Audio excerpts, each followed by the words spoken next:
Ooh.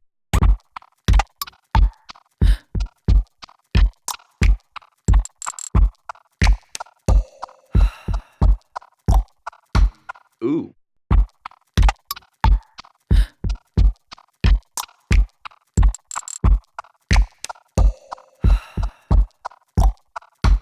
Ooh.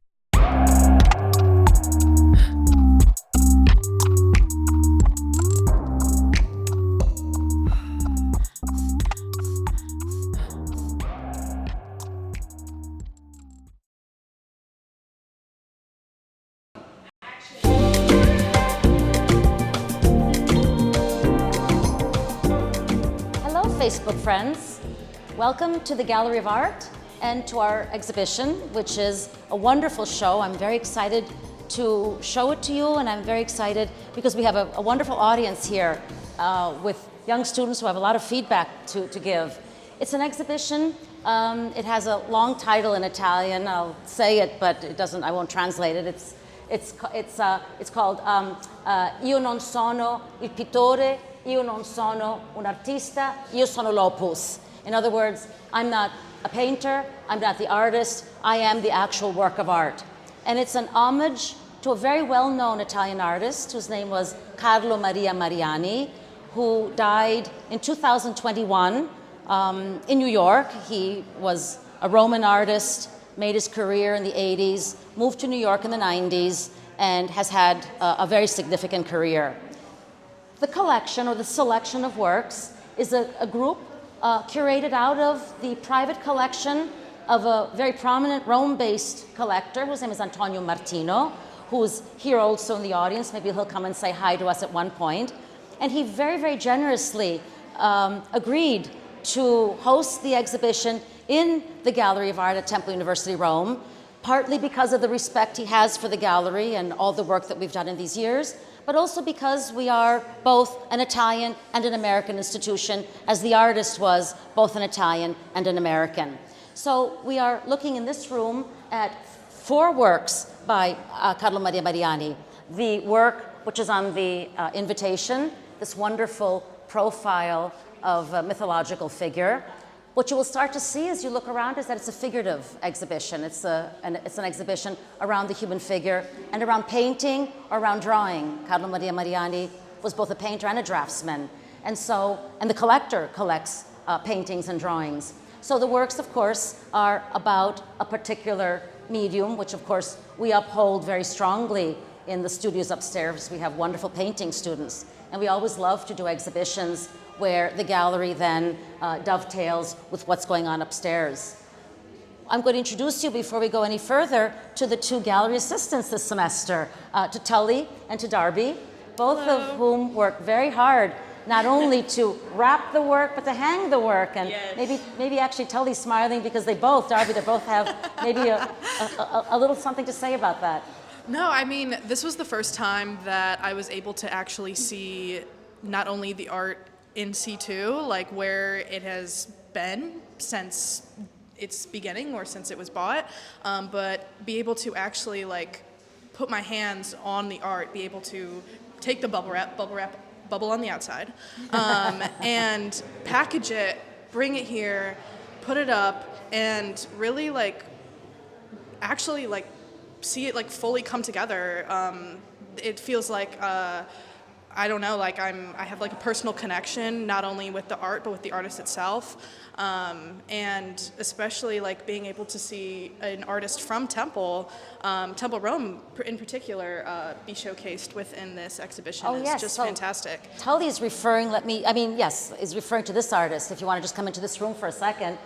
Her name is Marion Peck, and she studied at Temple Rome years ago. We weren't successful in tracking her down, so I wrote to her in her gallery, and so we were very happy that her work was also being placed in the exhibition. She's the only woman in the show, and of course the connection to Temple.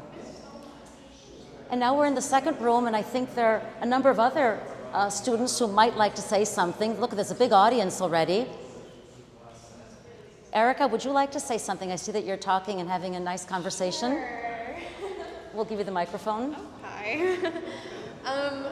I have been enjoying the mixture of shapes and color in here, and especially the framework, the different way the frames connect with the pieces. I was just looking at this one here, and I really appreciate the way the figures are melting in with the environment, and I think it reflects a lot of what's going on in here in terms of connection between figure and space. Yep, figure and space and classical antiquity. See, yeah. So one of the most important things for this group of artists is that they're carrying on in the 1980s when maybe the ancient world and Rome was being, was being shunned on by more experimental artists, and they're still looking at the human figure, the classical canon, idealized figure. And so set in landscape, which, I don't know, you're not an art history major maybe, but the Renaissance, right? Yeah. Maybe comes to mind. This is actually the beginning of the show. So the collector had a very particular way of thinking about the arrangement. And this is an artist, his name is Dominicis. It's a drawing. And he was a very, very conceptual artist, very hard to describe. But he thought that art began even before antiquity. At the time that he claimed was antediluvian, so right way, way, way before we even have the history of art history. So we begin with this piece because it represents the beginning, if you wish, and then we move, and those of you who are good with your art history might be recognizing that, that this has a connection to the Italian Renaissance.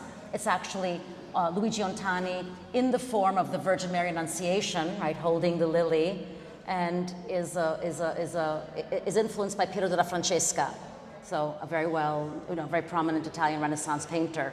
And we go from a Piero della Francesca photograph of Ontani as a performance artist to Raphael here, incorporated into the work by another artist. This is not exactly painting, so I know I said it's a painting show, but we have, kind of variety of mediums coming in here. Again, thinking about the history of Italian art as it's emerging into a more contemporary context. This belongs to a more, again, we're using the word conceptual, it's 1979, so we're really very early on, where the work of art, as defined by canvas, by something precious, starts to lose importance, and you can see here the ripped paper. Well, for one thing, it's paper, and then it's ripped paper. So the word we use maybe for the movement might be arte povera, the time when art was simple and direct and came directly right from the artist studio as opposed to a sophisticated intervention. And then the Carlo Maria Mariani. Would you like to say a word? Are you enjoying the show? Yeah, sure. I've been looking at this piece for quite some time. I paint with oils too. I mean, not to this degree, but I think this specific piece, it shows, a step into contemporary art, the skill with the draping of the blankets and the highlights and the shadows and I translated the writing, I vote death to the tyrant. I love how dramatic it is with the sword hanging by a mere thread from the top, and yet this person looks so at peace, almost as if they were probably killed in their sleep. It looks like there's some blood dripping from that sword. And I know, by viewing it, the anatomy, it's a man, but the face is also that's a good point. Quite androgynous and has a bit of a feminine touch as well. That's a very good point. And in fact, what you're saying is very interesting because it comes out in this photograph also, where it's a man, but he has a very, delicate face and, as you said, androgynous. Yeah. And also it's quite intimate. And very intimate. This is again Ontani. We have 3 pieces by the same artist in this case. And this is from 1978. This was in the Venice Biennale in 1978. And very important artist. And then we have the last work, not the last work we're seeing, but the last work in the show actually, so it actually concludes. And I think that we have somebody who would like to speak about this piece. Yes. It was the last piece to hang, it's still wet. I would love to speak about this piece. I just think the whole scene and everything is really cool, and the colors. It's almost as if as you see over here, something has happened on the ship, right? And the people are like fleeing, like escaping to land, but they're like almost turning into stone. And like he's kind of still like, I don't know, like in the midst of turning into a stone. And like they're like all breaking and stuff. So yeah, this Yeah. painting was just really interesting to me. No, that's a very good interpretation. And in fact, if you look at this piece, it's got many, many figures. It's the only piece in the exhibition that has a complex number of figures. So and look at all the positions the figures are in. Falling, crumbling, breaking, as you said, they're turning into stone or, breaking apart and so on. And if you look around, each painting represents a figure in a certain form. So that's a frontal torso. This is a reclining figure. This is a seated figure. And then we get here and we've got one of everything. Right. We've got a reclining, we've got a seated. So it really sort of synthesizes the various ways the human body can be represented. And I think that's, I'm glad you like it. I love it. And I like how it's framed, like with the columns. That's true too, Right you're here. right. Yeah, and it's all like grays and blacks, and you see like the lighting right here, like the figures are highlighted more over here. Lots of little figures in the background. Yeah. It's really interesting. Thank you very much. Let's see if somebody else wants to say something about another painting that is their favorite. Oh, terrific. Can I give you, in which room? So this is Ontani again, and as you can see, we've represented Ontani with three different bodies of work. The first one was the photograph, not candid, it's over there on the right, the round one, the first one that you looked at earlier, the tondo. So there, should we say it's staged, but it's a photograph. It's a color photograph, but it hasn't been hand tinted. And then we go to the next one of his work, which is the male figure seated, which is a watercolor tinted photograph, again of the artist. And as you're probably seeing, audience, he was a very performative artist. And then he also did a body of work. Mythology, again, is as we said earlier, is kind of the guiding theme through the show. And here he is as a painter. I don't know if it's traditional painting, but nevertheless, he's a painter, still using his symbolism, which is himself, always himself, and you recognize him because he has a little mole on his cheek. So all of his figures have this tiny mole on the cheek. So in some sort of way, he's always a performance artist. And we kind of have this idea of antithesis, of opposites, the very blonde, the darker, the very white skin, the slightly darker skin, and so on. And then the crumbling antiquity by an artist named Salvo. It's called the Roman Ruins. And you have the cypress trees and the palm trees, and again, very much the landscape of Rome, and then that whole landscape of crumbling ruins.